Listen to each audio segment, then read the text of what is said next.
Hi, Jess, are you able to turn on your video?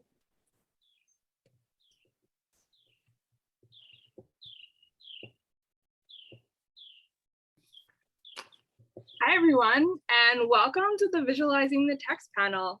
My name is Jess Schriver. I'm a PhD candidate of Childhood Studies at Rutgers University, and I'll be moderating this session. You can tweet your thoughts at #PictureBookPalooza. I'm so excited to welcome this panel with you today. We have Richard Cowdrey, illustrator of Fiona, Love at the Zoo from Zondervan. We have A.G. Ford, illustrator of Me and Muhammad Ali from Penguin Young Readers. Laura Park, illustrator of Digestion, the musical from Chronicle. We have Miki Sato, illustrator of While You Sleep from Pajama Press. And we have Dan Yaccarino, author and illustrator of City Under the City from Astra Books for Young Readers. So we have lots to talk about. So we're just gonna jump right in. So AG, we're gonna start with you. For Me and Muhammad Ali, is AG here? There he is. Hey, AG. So for Me and Muhammad Ali, the text isn't always descriptive of a specific scene, but more about a concept in the narrative, like the spread of Langston when he walks down the street and it says, then Langston practically floated like a butterfly down the street, dreaming of his hero.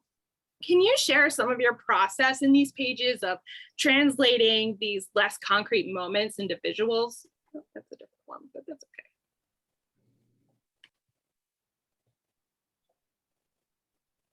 Sure. The idea and the concept behind illustrating this book, mainly because it's about a boy, right? And so the book is specifically about Muhammad Ali, but it's about this boy's journey to meet him. And so I just know that Muhammad Ali, the image of him is so powerful. So I try to figure out how I can incorporate him as much as possible throughout the book. Even though, Langston is walking to the school, he's going to get his haircut, he's going to do different things, but he does have thoughts of Ali. So I said, I can use some surrealism to try to incorporate his image throughout the book. So that was my ideology behind trying to show Ali next to him in certain ways and using some different colors and patterns to kind of let you know that we're kind of not in a dream state, but we're kind of looking into Langston's mind and his viewpoint and what he thinks of Ali. That's awesome. Richard, the text you worked with in Fiona, Love at the Zoo, typically includes a concrete thing to illustrate, right? An animal.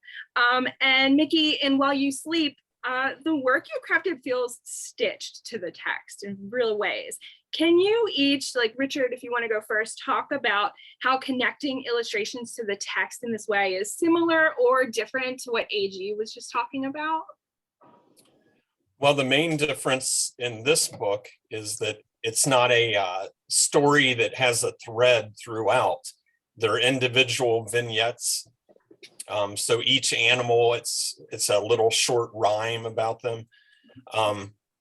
So I really wanted, it has to be immediate since they're their own story. So I took each animal and tried to make them the most engaging I could. And it's love at the zoo. So I was trying to think of, there's love between obviously mother and child, and between the male and the female, and, the whole community there. And so I wanted to give it, have a flow, yet at the same time, each page very different, and expressing a love that, especially children would be able to relate to, and give the big ah. So. Miki? Sure. For mine, I feel like the text that Jennifer Maruno, the author, wrote was really descriptive and really vivid. So I didn't really have to think too much about like how I was gonna illustrate these scenes. And I was actually really excited when I read the manuscript because it had words like stitched and embroidered, and like it said things like things are made of lace. So it felt like it really resonated with my art style. So I was really excited about that. So yeah, it came pretty naturally to me, I guess. Awesome. So let's keep talking about these text processes. Dan, you wrote the text and created the illustrations for City Under the City. So after listening to AG and Miki and Richard, how does your process differ? Or maybe it's the same when you're thinking about both the text and the visuals? Oh, you're on mute. All right. I usually start off most of my books visually. So I'll do thumbnails. I try to tell the story mostly with images first. And that gives me the ability to move things around, little scraps of paper. And so once I'm happy with that, and probably throughout that process, I'm writing notes about text that would go here or there. But my goal really for books would be for me to tell the story as visually as possible. Certain things cannot be depicted visually, so that usually will end up being the text. But really my goal, I don't know if this sounds weird, but if you pull the text and the images apart, neither of them are complete. So I always strive to have each, the text and the images sort of lean on each other a bit. And that goes, comes through a process of doing it over and over and over again. But it's, the story gets deeper, the images get more detailed, the text becomes, stronger. And it's just a process that I'm sure all of us go through, the draft after draft until we're happy with it. So. That's awesome. It's cool to hear about an author-illustrator thing too.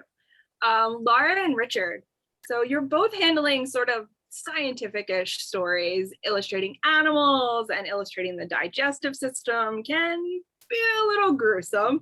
And this warthog spread that you made, Richard, I think is a great example of how you harmonize like the realism and play.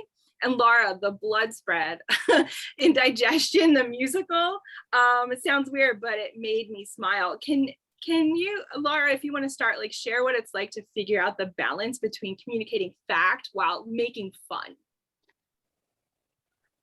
Thanks. For this book specifically, there's a lot of it's about digestion, but it's really precisely teaching about digestion. So one of the goals I had was that even though it's very fantastical, at the end of the book, you should know exactly how digestion works. So that was kind of a difficult constraint. And as an illustrator, digestion is really surreal. And just when I thought I had things, suddenly it was like, hi, I'm a blood cell. I'm like, what do you even draw? So I started from that point, and then, but usefully, it's a musical. So I was just kind of looking at the imaginary worlds of, musicals and what they create. And I mean, for this book, it was really helpful that a lot of musicals use motion. So it's particularly with the blood thing, there's kind of a rhythmic thing happening. So it's like, well, what can I do to kind of give that sense? But it was a weird constraint because everything is very fantastical and surreal, but at the same time, it's like, I really hope at the end a kid would be like, I know exactly how food goes through the body. That's awesome. Richard, how about you? Question again, Oh, please. yeah, no problem. Can you like figuring out the balance between communicating something real and factual and but making it fun and playful for like a child audience? Yeah, okay. Well, warthogs in this case are not the most beautiful creatures on earth, but I feel like every creature has that spark of God in them, who gave them life. And so they can be engaging and beautiful in a different way. And I think the eyes have a lot to do with it. But I'm careful. In fact, the publisher and I talked about this at the beginning of the Fiona series, where we don't want to be I'm going to hopefully say this right, too anthropomorphic. I'm an illustrator, I use big words. Be careful not to make them too human, at the same time, make them engaging, so kids aren't scared of the warthog. So that's, I guess, kind of the challenge for me. And it has become less and less of a challenge because it's really kind of my wheelhouse as far as I almost exclusively do animals now. And it's, just about all my clients tell me the reason they called was because I can make animals that are engaging and, just something that you'd want to pick up and snuggle. Of course, the warthog would tear you apart, but anyway, hopefully that answered your question. Yeah, this spread in particular really hit me as like a moment in the book that felt like this, right? Like that connection that you've made. So thank you. It's my favorite if I had to pick a favorite picture in your book. Thank you. So AG, I wanted to go back to me and Muhammad Ali, and Laura, please join in with this too, because both of your illustrations use what I'm calling like illustrated text. So text that isn't part of the narrative, but it's important to the reading experience. And so it's typically embedded in the artwork. And I'm thinking that spread we looked at the beginning of like Muhammad Ali's one-liners, right? You drew them or illustrated them in the picture. And then Laura, every like toot and dump that you include. What do you think adding these does for the young reader's experience? So for me, with this book, again, it was another opportunity to show, this iconic figure, and the simplicity of it really allows the reader to read the text or read the way he almost raps. It's like a poem. He talks, and it allows you to take yourself into the world of, Muhammad Ali and what made him so iconic. And it takes us more inside what Langston is thinking about. And so again, with the story of him just kind of walking to school, there was, and getting his haircut, and there's little things that he does throughout the story, but I wanted to always, as much as I can, have that impact of Ali and make sure that the readers know, who this figure was and why he was so appealing. And so I just used those little moments to incorporate those images of Ali.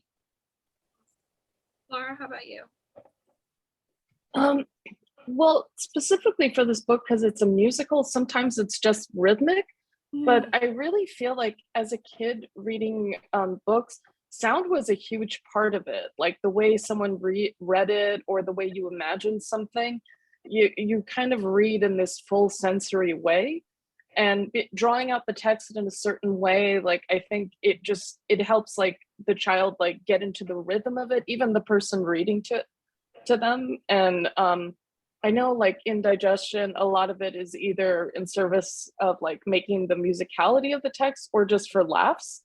But I don't know, like I've noticed when reading to kids, like if you really sell a line or stick a point, like I don't, it's almost like a picture book is a song or something. There's something about the reading rhythm that really is connected there. Yeah, I love it. Dan, so let's go down to Bix and Under the City. And the first time that she finds this city, I love this play of the light and the text. And I'm wondering if you can talk about your process here and how you came up with this, the way that the text sort of interacts with Bix and her headlamp. Well, the headlamp, just to give everyone a little bit of an explanation for context, the story begins in a futuristic world, and this girl discovers an entire world built below the city. And throughout when she's in the below world, she uses this headlamp, and I sort of thought about that as a way to guide the reader and their eye. And as illustrators, we do a lot of designing as well as to the placement of text.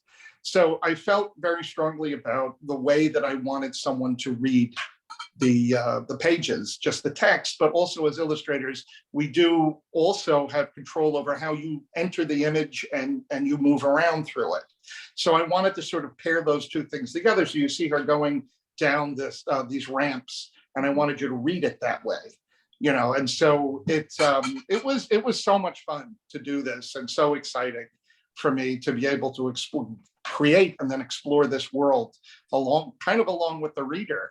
And for me, this book is sort of an extension of books that I've done, picture books in the past, like Boy and Bot and Doug Unplugs and things like that. And I wanted to sort of grow with the reader, and I understand that they become more sophisticated as they get older, so they can follow things like this. So I took a little bit of the designer and I, we both sort of took chances, and I think that she did an amazing job. So yeah, I think you bring up a good point about designing, because that's one of my next questions is for you and Richard. If you want to keep talking, their illustrations for both books seem to move the page. Like I want to turn the page and find out what's next. And I wondered if you can talk about how important page turning is in your illustrated storytelling. So why don't you keep going, Dan, and then we'll jump over. Sure. Well, we don't have a lot of technology in books, so page turn is a major component. And I will tell everybody right now, there is a major double gatefold in this book. And it's, I really tried to engineer this to be the big dramatic, reveal. And that's what we have. We have page turning, in some cases, gatefolds, but we can control the timing of that. So, like larger double page images, from my mind, are slower, and then you do single pages that seems to speed things up, and then you break up the next spread into 2 images per page, and then the time kind of moves faster when you create more smaller images, and kind of what I was trying to do. And then voila, the big gatefold, or even just the page turn, a nice big spread of something, And so as authors and illustrators, we kind of use everything at our disposal, and mostly what we have is the page turn. Yeah. How about you, Richard? How about your animals? Well, again, this book kind of being an exception in that it's vignettes, there is no like building, as Dan said, which was a great point, building up to that 2-page spread that, is the answer to the whole story. With this one, they just each individually had to be engaging enough that the reader, the child, is like, well, I want more. Yeah. So, different strange animals, again, making them engaging so that you capture their attention, which attention with all us illustrators is an issue, squirrel. But yeah, so that's about it for this one. And again, this is the exception, in that most of the books I've done have been a story with a thread, and I've, as Dan was talking about, I love that building up and kind of teasing them a little bit with details or whatever, and then, surprising them with the big scene. Well, let's keep talking about this design idea because Miki, I love the woven night of black and gray. I think I gasped when I opened this spread because I was just taken aback by it. And thinking about what Dan and Richard are talking about with momentum, I was really like lingering over your illustrations. And I'm wondering how you illustrate for movement, right? Like turning pages is important for a book, but also something like a sleepy calmness, right? How do you balance that? I thought what Dan said was really interesting about like leading the eye to the next page, because I was kind of doing that, but like within a spread. So like it's kind of cyclical, like you would go from like one element to like the next element and just kind of goes around and around, hopefully. And so I use the things like the yarn that the bunnies are pulling or like the flow of like the night sky to kind of lead the eye around. And I guess with the other illustrations in the book, they're also kind of self-contained scenes.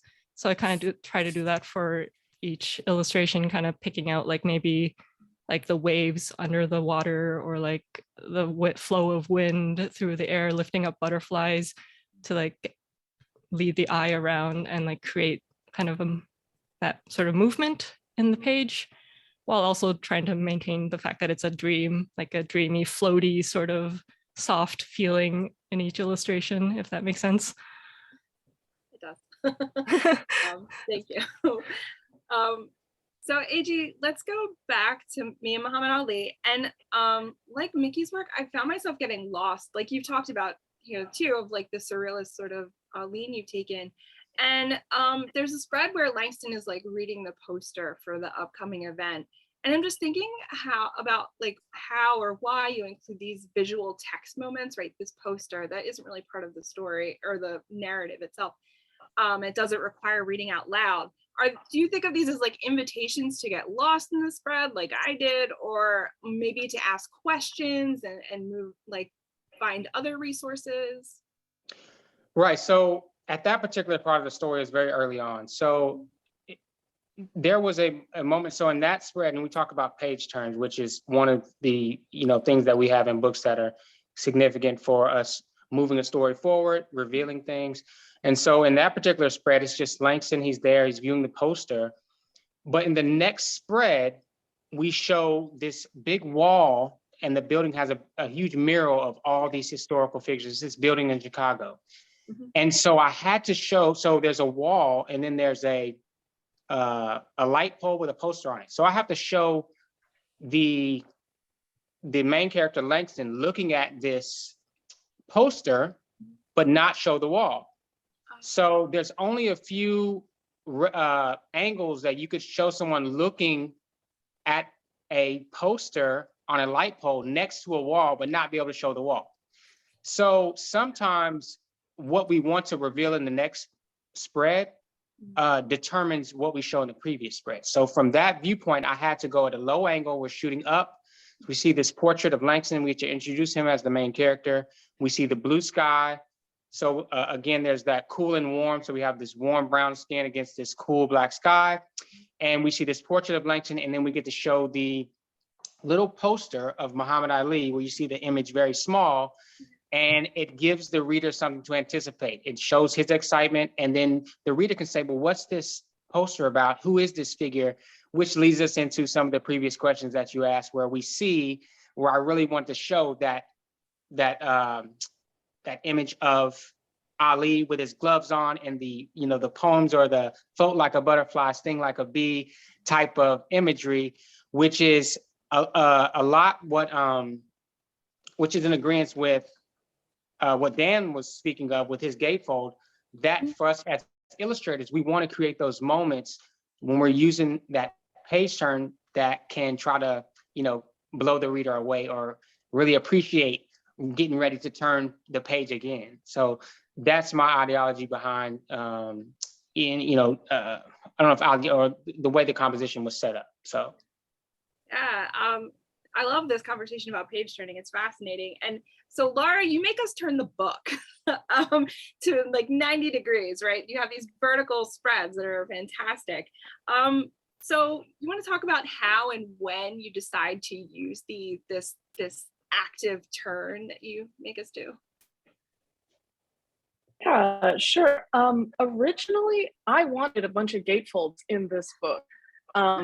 A bit like what Dan was saying, I wanted the way that you were going through the text to mimic going through the actual body.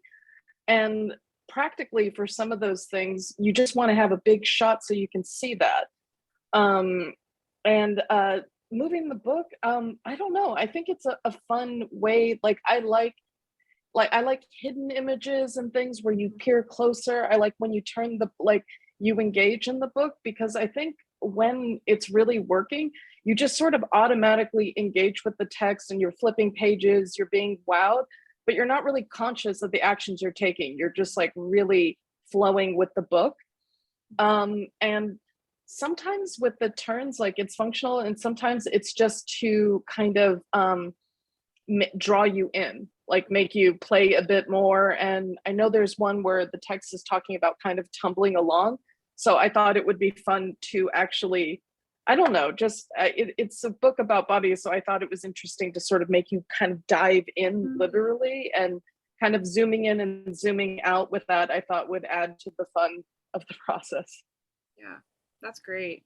Yeah, and I think AG, you mentioned palettes too, and Dan, I wanted to talk about your palette for a minute because it's so carefully streamlined. And so can you talk about how you decide not just to simplify colors, but what colors you chose and how that connects to your text?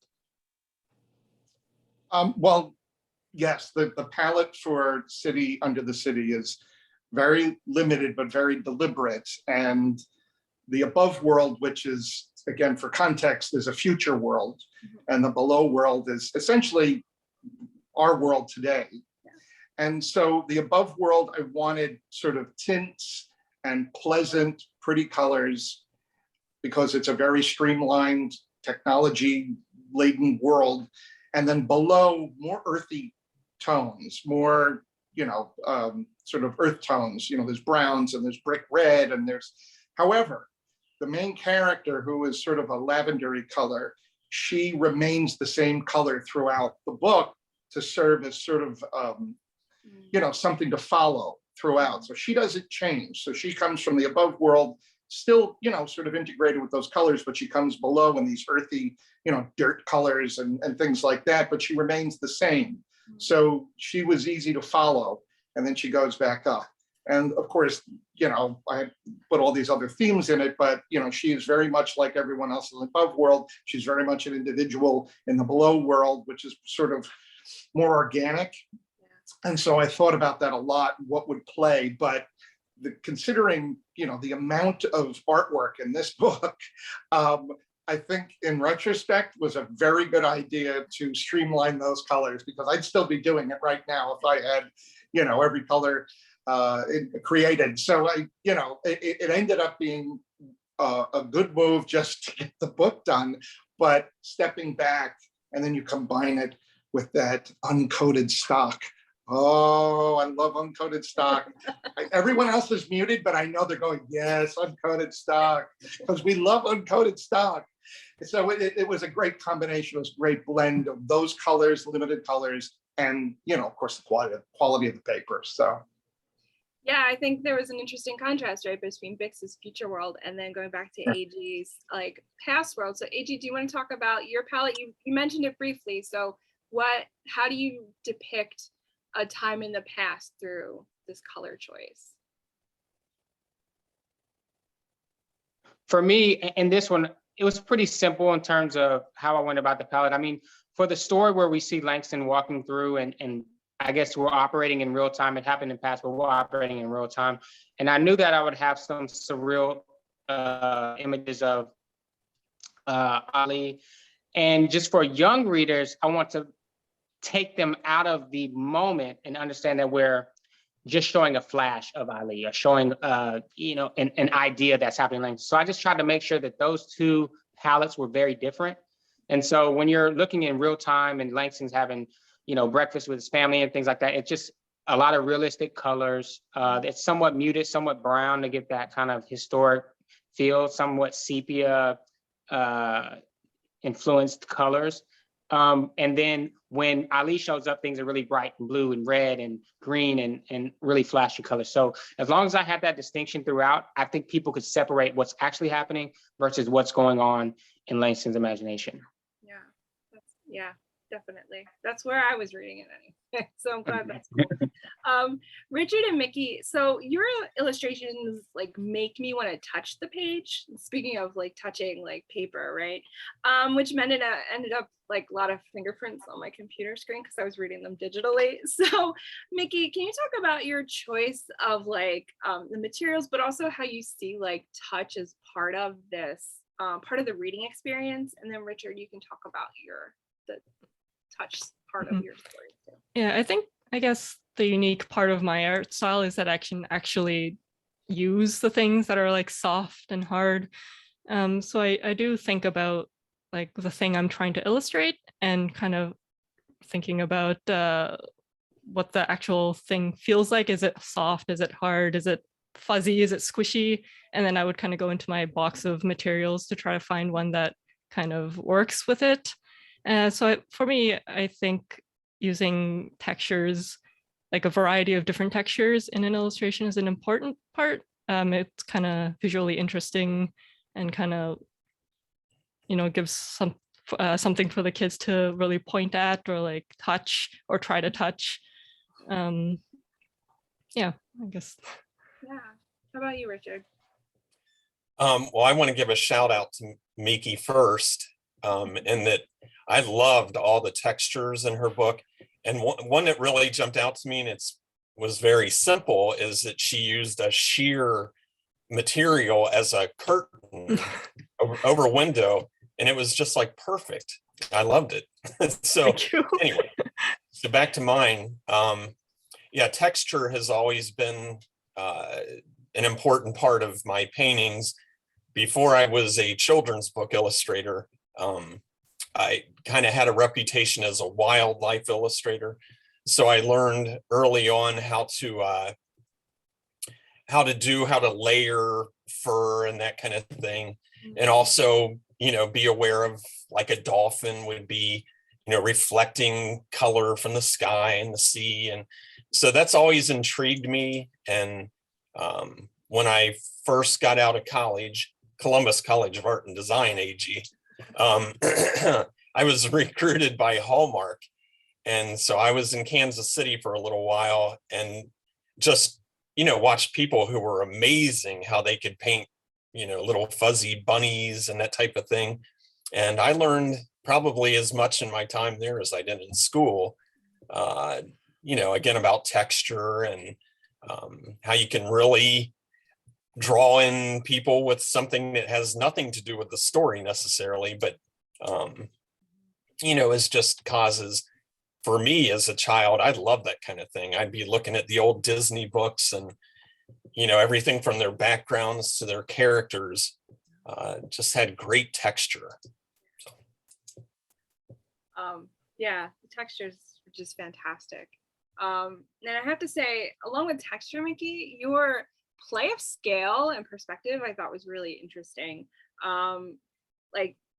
You just said you actually made these things, which is just like kind of blowing my mind a little bit, and it makes me so happy.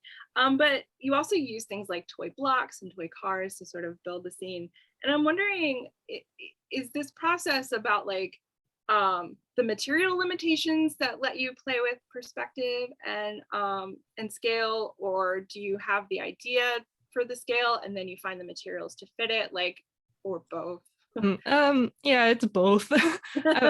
For this spread in particular, like with the toy blocks and stuff, I had the idea first. Like I had the idea, I want to take all these toys that the little girl was playing with at the beginning of the book and spread it out throughout the book.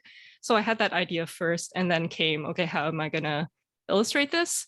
But there are times when I want to, I have an idea, I want to make a illustration, but I can't because of the limitations of my art style. And sometimes I would have to figure out how to work with that. Actually, the spread before with the Milky Way, I actually had a lot of trouble with that one. That was probably the one that I had the most trouble with in this book. I really didn't think it was going to pull through because I hadn't really done embroidery properly before. So it was it was an experience. I was experimenting and trying to figure out how to make it work, and hopefully it worked out in the end. Yeah, thanks. So this idea of size, I think for me, it was really interesting in looking at especially looking at children's books. And so in Digestion, Laura, you play with text size a lot through the book, and you talked about this a little bit about rhythm and music, and that makes a lot of sense too. And so I wondered if you keep talking about that a little bit more, because when I read books out loud, I read big letters loudly and small letters quietly. And I'm wondering, like, one, am I doing that right? But also, like, just talk about like your use of this size and scale for text in particular. I think you're reading things exactly right. And I think that's kind of a weird thing that picture books, like Dan said, like they're really hybrid, like the text and the images are really interwoven, and it's really intuitive. Like the fact that you see a big word and you're like, this is loud. And I mean, for me, it's kind of fascinating. The same way, like you can write the text in a way that people know that's whispering. It's a really weird magic trick. And for Digestion, hopefully that made you really feel like, oh yeah, this is a musical happening, because there's a lot of text. So hopefully it made it really a fun way to engage with that. That's what I was hoping, because there was so much like rhyme, but so much text. I was hoping to like do something visual that helped you be like, I'm in this, like I know these songs. Cool. So I have one sort of quick question for all of you that you can just sort of light me around, because we do have some audience questions that we can get to. So we'll start with you, Richard. Who are you thinking about when you're writing these books, or when you're illustrating the books? I'm sorry, the young reader, the adult reader who might be reading this out loud, or a storytime reader, or maybe a child in your own life? Richard? I would like to think I'm thinking of the adult reading to the child. But in reality, the real honest answer is for me as a kid. Yeah. Because I looked at so many books as a kid and just, marveled at it.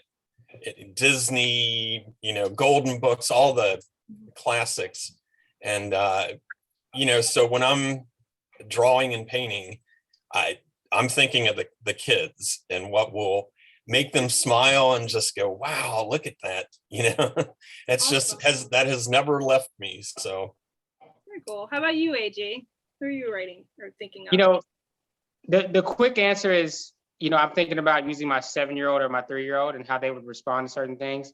Mhm. But honestly, initially, not even initially, but still now, I think about my peers a lot. I think about other illustrators viewing my book. Yeah. And so Richard, Laura, Mika, Dan, like how they feel about my illustrations and other peers that illustrate, it just from an art standpoint, I'm always thinking of that. So that's kind of what, that's the answer. I mean, I really consider that when I'm doing each book. I'm like, would other artists respect this? Like, that's important to me. Beautiful. How about you, Dan?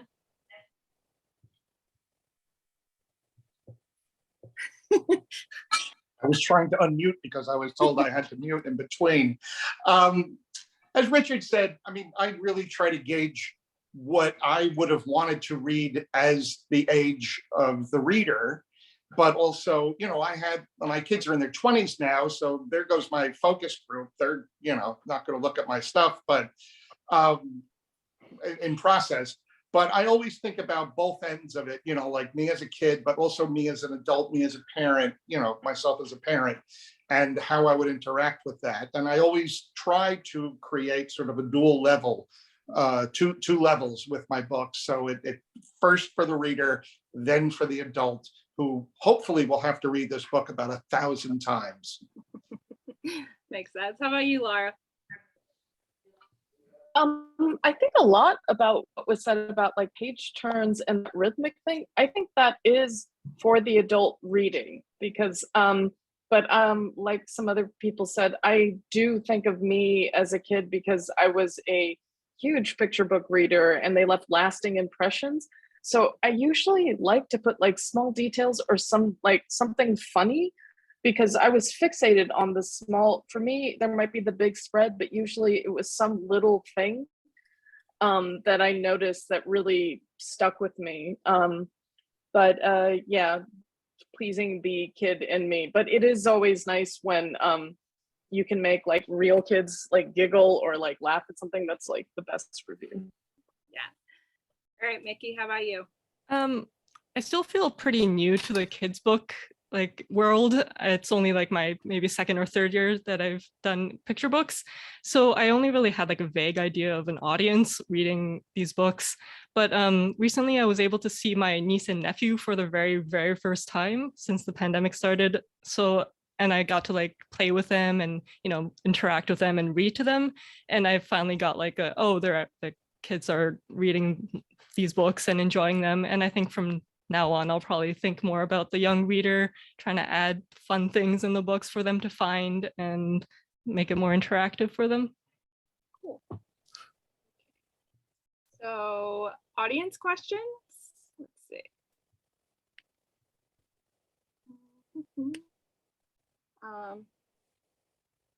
Dan, can you please give an example related to what kind of text is not visualized when you use text instead?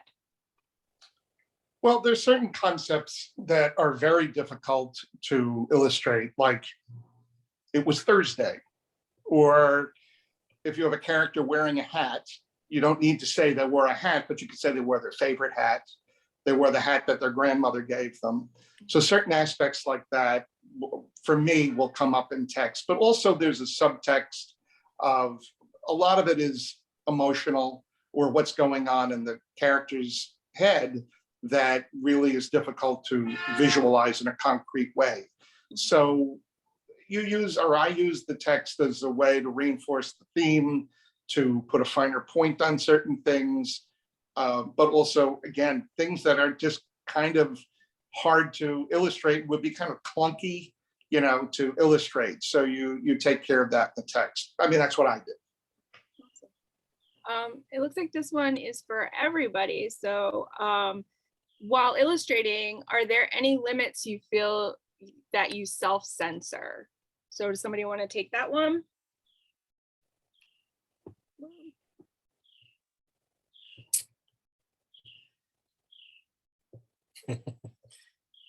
I'll go, because I also draw things for adults. I don't know if it's necessarily like self-censoring or trying to get into the mind of what is funny to kids, which might be something more silly.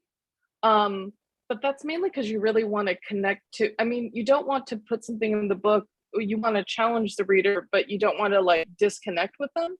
So I don't know if that's censoring, just because I personally haven't worked with a text where I thought like, okay, like here's the adult like it's kind of made to be for all ages and especially for young readers. I think this one probably might be best answered with Miki and AG. What is the balance that you maintain so that, oh, I'm sorry, I'm reading the wrong one. Where'd it go? Sorry, there was a question there I thought would be perfect, and then it went away. Here it is. What thoughts go into play when you draw characters of color to avoid reinforcing and perpetuating stereotypes? Well, so I deal with this pretty often. So one thing is there's a lot of big questions about, you know, do Black illustrators need to illustrate Black books and things of that nature? And really, it's not really about whether you're Black, whether you need to illustrate Black books. It's more about what information do you have on the culture or not. And so, you know, in certain ways, you know, just growing up as a Black man, you understand certain cultural differences that are, you know, more deeply rooted and some that aren't. And so you understand what is offensive and what is not. So it's really just about that. So that's why anytime when you're illustrating someone from a different culture, it's really not about whether you are from that culture, but more whether you understand it completely. And so when I illustrate Black books, I know where I am, things that I'm staying away from and things that would be offensive or whatever. So, and then trying to trust the author and stick to the text. And that is helpful as well, because usually the author might be more insightful about certain things. And then with your creative team and your author having notes and things like that, having those things in place. And just make sure you're thorough in whatever it is that you are trying to illustrate. I really agree with what you said. I don't really have much else to add. That was really on point. Here's a process question for you, Miki. Is your work scanned or photographed? Right now I'm photographing them. I started off scanning them, but I was using like a really small scanner, so I'd like scan it twice and then like stitch it together in Photoshop. So I changed it up now so that it's photographed, and now that I'm using photography, I can play more with like depth of field. So for my upcoming works, I use more like blurry backgrounds and kind of use that in my repertoire, I guess. Yeah. So we heard Dan's perspective of being the author illustrator through here. So I'm wondering, Laura or Richard, do one of you want to talk about what it's like to work with an author to illustrate something, like the communication that you have, that relationship that you build, or Laura, you want to go first? Yeah, I'll go really quick. I think for me, circling back to the thing, I do worry about whether the author, as an audience member, I do really want to please the author and hope that they enjoy what I've done with their text. And sometimes there is back and forth, like with Digestion. I did talk to Adam a lot just to kind of get an idea, because I didn't really have any direct ideas. So it's kind of like, well, what were you thinking? What were you visualizing? And it just helped kind of get me like centered in what I wanted to do with it. And I'll pass to Richard.